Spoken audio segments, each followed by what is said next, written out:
추석 연휴를 하루 앞둔 오늘 코스피가 사상 처음으로 3,500선을 돌파했습니다. 하지만 지난달 소비자 물가는 상승률이 2달 만에 다시 2%대로 올라 추석 상차림의 비상이 켜졌는데요. 경제 상황 정철진 경제평론가와 함께 짚어봅니다. 안녕하십니까? 네, 안녕하십니까? 예, 코스피 드디어 3,500선을 돌파했습니다. 지금 네. 보면은 반도체와 외인들이 좀 상승을 주도한 것 같아요. 그렇습니다. 정확한 지적이십니다. 수급에서는 외국인 투자자를 봐야 될 것 같고요. 이제 재료로서는 AI 반도체입니다. 현재 시각 직전까지 보면 외국인 투자자들이요. 1조 8천억을 거래소에서 순매수를 하고 있습니다. 여기에 기관이 한 또 7천억 사고 있거든요. 이렇게 외국인 기관이 함께 뛰어들면서 대한민국 역사상 처음으로 3,500선 고지에 코스피가 돌파를 했습니다. 종목으로 놓고 보면 삼성전자가 우리 구만전자 하지 않습니까? 구만전자를 놓고 좀 왔다 갔다. 구만전자 일단 한번 달성을 했고요. 오늘의 가장 주인공은 SK 하이닉스입니다. 저도 처음 보는데요. 이 시가총액 2위인 하이닉스가 장중에 11% 폭등을 하면서 40만 닉스라고 하죠. 주가가 40만 원이 됐는데, 자, 그럼 왜 이렇게 외국인들은 사고 특히 반도체가 가르고 있느냐? 역시 지금 AI 버블이다, 거품이다 말들은 많지만 기본적으로 이 반도체에 대해서는 실질적으로 상당한 투자가 들어가고 있고 수요도 늘어나고 있기 때문에 적어도 AI 칩, AI 반도체에 대해서는 거품과 버블을 논할 게 아니다라는 이제 확신이 들게 되면서 미국도 그랬고요. 우리 장에서도 이제 AI 테마, 특히 반도체가 이렇게 폭등을 하고 있는 건데, 다만 한 가지 좀 궁금증이 있습니다. 그게 뭐냐면 일반적으로 외국인 투자자가 우리나라 주식을 살 때는 환율이 떨어지는 국면, 그러니까 워낙 강세 때 이렇게 큰 베팅을 하거든요. 근데 지금 달러 자체, 그러니까 달러 인덱스는 떨어지는 달러 약세임에도 불구하고 원달러 환율은 절대 안 떨어지고 있거든요. 지금도 1,400원대입니다. 이럼에도 불구하고 이렇게 높은 환율에서 외국인들이 이렇게 한국 주식을 많이 사고 있는, 이것도 일종의 미스테리 정도로 궁금증이 풀리지 않고 있는 건데요. 시장에서는 크게 두 가지 정도로 보고 있습니다. 첫 번째는 이 트럼프 관세, 우리가 한미 관세 협상이 나름 잘 풀릴 것에 베팅한다. 동합수합 이런 것들도 있지만은 좀 그 관세 협상에 대해서 긍정적인 생각을 하고 있는 것이 아닌가, 이런 해석이 되겠고요. 두 번째는 이제 달러가 조금씩 떨어지고 있는데 트럼프 대통령은 아예 약달러 정책을 치고 있거든요. 그래서 달러 가치가 앞으로 더 떨어지는, 이게 급락할 것이다. 지금 금값도 거기에 대한 반응이거든요. 그렇다면 달러를 쥐고 있느니 차라리 한국에 있는 삼성전자, 하이닉스라는 이 실물 기업이 더 낫다라는 그런 수요가 와서 지금은 외국인 투자자들 거의 앞뒤 안 가리고 우리 주식을 거의 폭식하고 있습니다. 그런데 반대로 이제 개인은 매도세가 이어지고 있던데 어떻게 보세요? 아직은 매수를 좀 해도 될 타이밍일까요? 근데 많이 참았잖아요. 또 9만 전자 우리가 9조대 언제 와요 하는데 9만 원대 또 8만 원대 후반대에서 코로나 때 물렸던 분들 참 그동안 소가리를 많이 했기 때문에 버티시기가 좀 쉽지 않았을 것 같습니다. 그래서 이참에 좋은 결실 맺었고 또 추석 연휴기 때문에 이걸 들고 갈까 팔고 갈까의 그런 고민 속에서 그럼 절반 정도는 팔고 가자, 이런 수요도 함께 나와 있는 거고요. 지금의 상승세, 일부 전문가들은 이거는 시작에 불과하다라고 이야기를 하지만 시가총액 1위 종목이 5%대 급등. 이제 오늘만 5%대죠. 그동안에 올라온 것들, 하이닉스 이런 측면에서 아마 개인 투자자들은 차익 실현의 욕구가 커졌던 것 같습니다.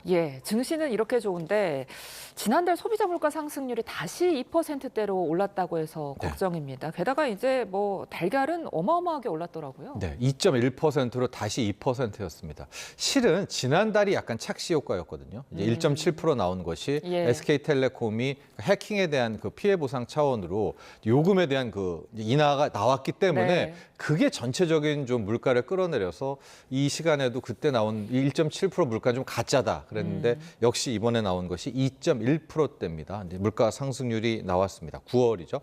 특히 좀 크게 보면 먹거리 물가가 올랐다 이렇게 볼 수가 있겠어요. 왜냐하면 가공식품 물가가 지금 한 4%대 올랐는데 가공식품 중에서도 뭐 올랐느냐? 빵 가격이 거의 6%대, 그리고 커피 가격이 15%대 급등하면서 이제 가공식품 중에서도 먹거리 가공식품이 전반적인 물가를 끌어올렸고요. 축산물들 또 수산물들, 고등어 같은 경우는 수산물 중에서도 한 10%대 이 정도의 급등이 나왔고요.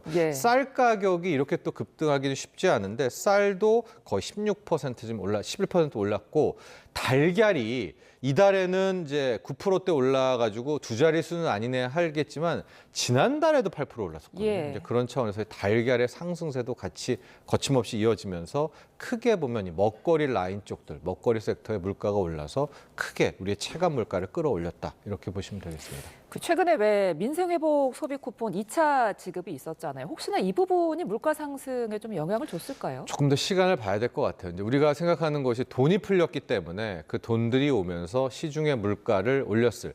뭐 경제학에서는 당연한 이치죠. 예. 네, 돈이 풀렸으니까. 근데 여기에 대해서 일단 국가데이처는 큰 영향을 주지 않았다라고 일단은 대답을 했더라고요. 그러나 네. 조금 더 시간을 두고 2차까지 또 풀리게 되니까요. 과연 이 민생 쿠폰에 대한 이 풀린 돈들이 어떻게 어떤 궤적으로 이제 큰 틀에서의 소비자 물가를 끌어올렸는지 아니면은 이게 영향이 없었는지를 한번 종합적으로 분석해 볼 필요는 있습니다. 네, 여기에 더해서 서울 아파트 값도 지금 3주째 오르고 있습니다. 이른바 한강벨트 집값 상승세가 뚜렷하다고 하는데 이유가 뭘까요? 그렇죠. 이제 주택담보대출 6억 규제, 대한민국 역사상 가장 강력한 규제라도 알려줬었죠. 당시 예. 처음에 나왔었을 때 뭐 소득이 뭐든 집값이 얼마든 이제 주담대는 6억 이상을 못 받는. 근데 이제 이게 나왔을 때 첫 주랑 둘째 주에는 효과가 분명히 있었습니다. 거래가 줄어들면서 상승률이라고 하죠.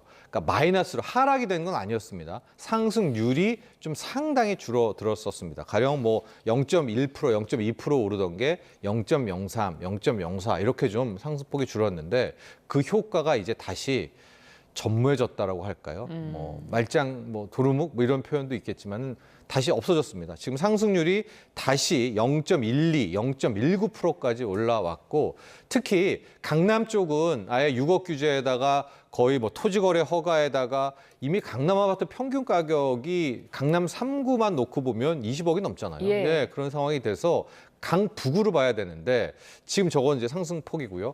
강북으로 이 집값 상승세가 강을 건넜다라는 게 이번에 포인트 같아요. 그래서 강북 쪽에 마포구 성동구들의 아파트들도 평당 이제 6천만 원, 7천만 원, 8천만 원 시대가 왔는데요.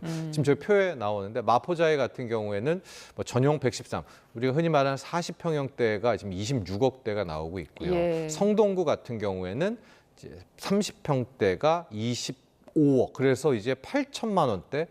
저런 수기라면 이제 강북에서도 평당 1억 시대가 뭐 물론 뭐 용산구 등등 이미 갔지만은요. 예.